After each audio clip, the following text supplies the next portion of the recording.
Hola, ¿cómo están? Muy buenas noches, bienvenidos a esta edición de martes de 40D Argentina en Democracia. Como hacemos siempre, tratamos de indagar, de meternos en distintas personalidades de Córdoba y en este caso vamos a estar adentrándonos dentro de lo que es una de las personalidades también destacadas, pero en el derecho. Está sentado Carlos Ferrell, ex fiscal de Cámara, ha participado también como decano, ha sido ex decano de la Facultad de Derecho de la Universidad Católica de Córdoba y ha sido protagonista como fiscal de juicios emblemáticos que hemos tenido en nuestra provincia, como en el caso del juicio contra el ex gobernador Eduardo Angelós y también fiscal en el segundo juicio que se llevó adelante por el asesinato del ex senador radical Regino Madres. Está allí con nosotros, vamos a conocer distintos aspectos de su vida, hay mucho para repasar y mucho para evaluar también en estos 40 años de democracia. Sean todos muy bienvenidos. Tenemos todos la enorme responsabilidad de asegurar hoy y para los tiempos la democracia y el respeto por la dignidad del hombre en la tierra argentina.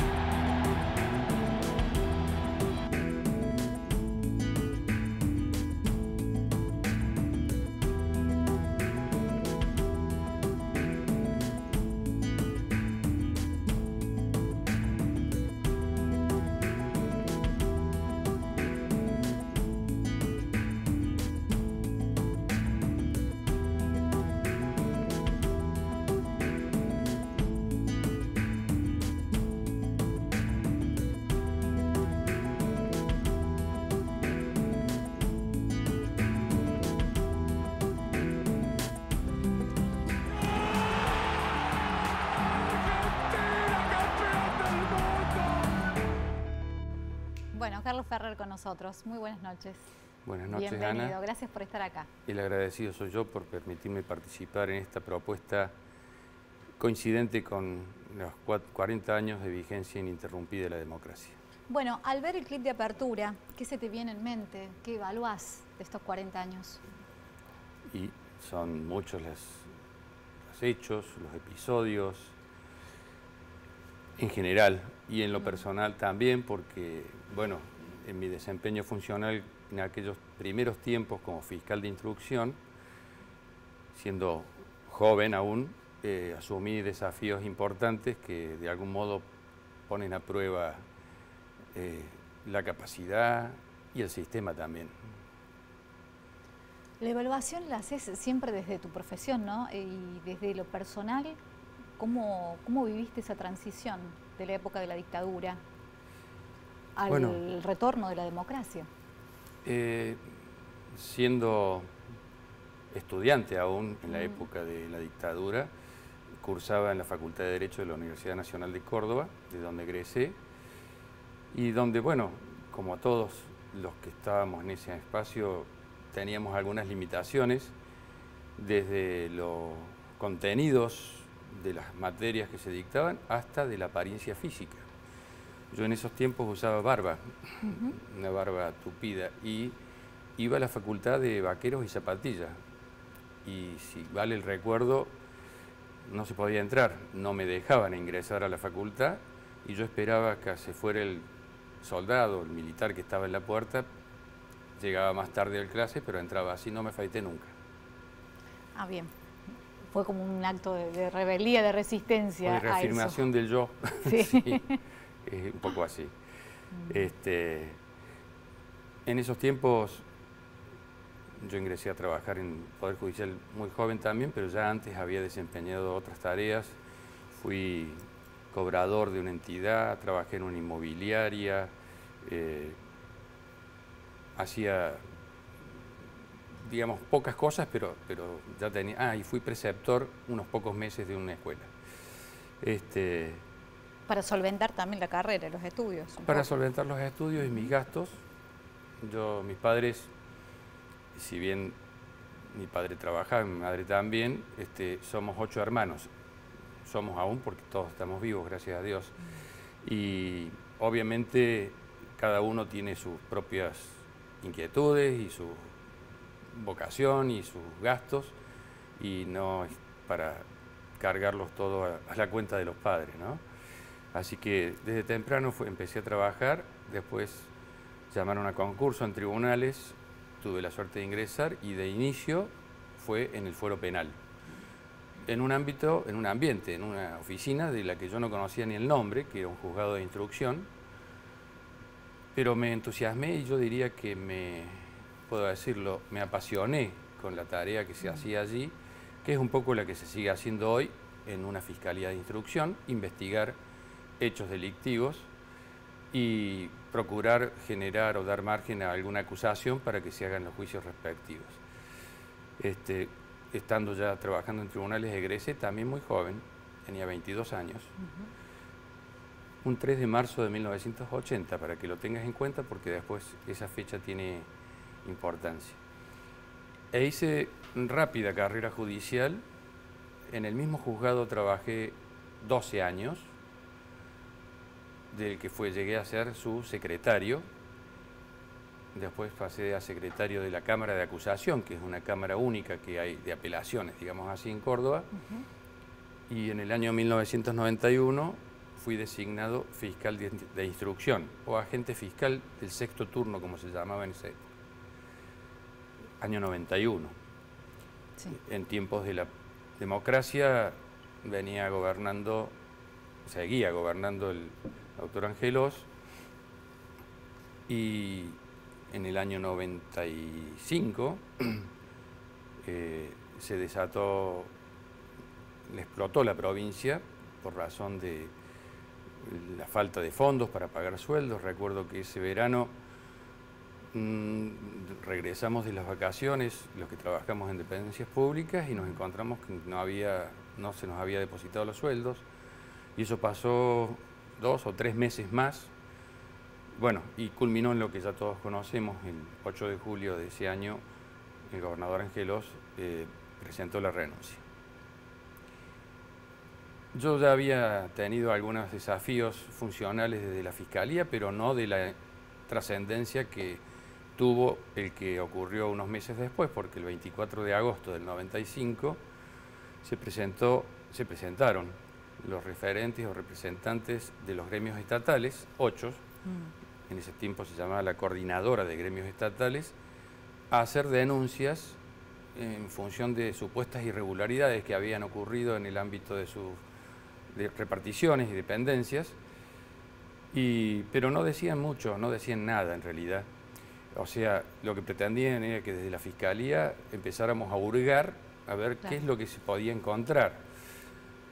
Yo recuerdo, y esto lo he repetido varias veces porque así fue históricamente, que los reuní a todos y les hice saber que si había habido irregularidades, ocurrieron en el ámbito donde sus representantes se desempeñaban y quienes mejor estaban en condiciones de poder conocer las irregularidades que justamente sus afiliados, sus agremiados.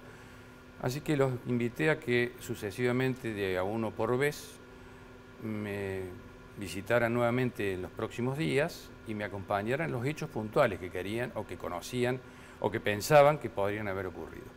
Dentro de esas invitaciones o esas entrevistas que mantuve, recuerdo que el gremio de la Asociación Bancaria, representado por el Miguel Berrotarán, con el patrocinio del doctor Marcelo Tauriño, trajeron los primeros datos o noticias de probables enriquecimiento ilícito por la inversión en emprendimientos, en inmuebles rurales y urbanos, empresas constructoras, etc. Con ese aporte comenzamos la causa que después se transformó en la causa Angelos, pero quiero decir que de los otros referentes gremiales hubo algunos, muy pocos, que acompañaron documentación y hechos que podrían representar irregularidades dignas de ser investigadas, que dieron inicio a otras vías. Aclaro que por esos tiempos en los medios gráficos se difundían hechos de corrupción y yo en algún momento hice algún recorte de 2 o 3 noticias que aparecían en el diario, sí, las pegué en una hoja y di inicio a 2 o 3 causas paralelas.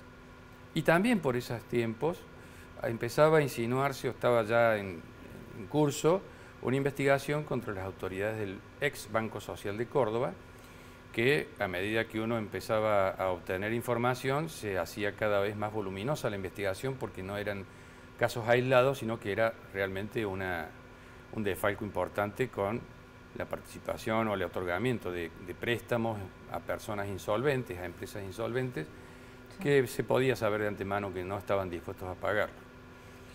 Con la causa Angelos, el trámite procesal de esta particular figura del enriquecimiento ilícito exige que el funcionario, en este caso todavía había dejado de ser gobernador, pero era senador de la Nación, deba ser intimado, requerido, para que justifique el crecimiento, el aumento visible de su patrimonio, pero no lo tenía que hacer, entendí o interpreté así, el fiscal que investigaba, porque pertenecía a otro poder, sino alguien que tuviera a su cargo la defensa del erario público, que por haber cambiado los funcionarios de la gestión por las del gobernador Mestre, entendí que correspondía hacerlo al fiscal de Estado, en ese entonces el doctor Marcos Sapiola, a quien le pedí que le hiciera el requerimiento y él decidió hacerlo y la respuesta llegó del ex gobernador diciendo que nada tenía que justificar porque no se había enriquecido. No obstante, la investigación siguió, pero es una investigación que por referirse a un funcionario con privilegios constitucionales, por ser senador de la Nación, correspondía que la hiciera un juez de instrucción. En ese tiempo, de los jueces que había, recayó en el despacho del doctor Manuel Molina mi requerimiento de investigación y él se abocó con las pruebas que ya habíamos recogido y las nuevas que adjuntó, una investigación que derivó en una acusación y en un pedido de desafuero, porque no se lo podía someter a juicio siendo senador. Había que primero solicitarle a la Cámara de Senadores que lo desaforara para que pudiera ser sometido al proceso, declarara, se defendiera, se opusiera a la acusación, apelara las resoluciones que podía pensar que eran apelables, y así ocurrió.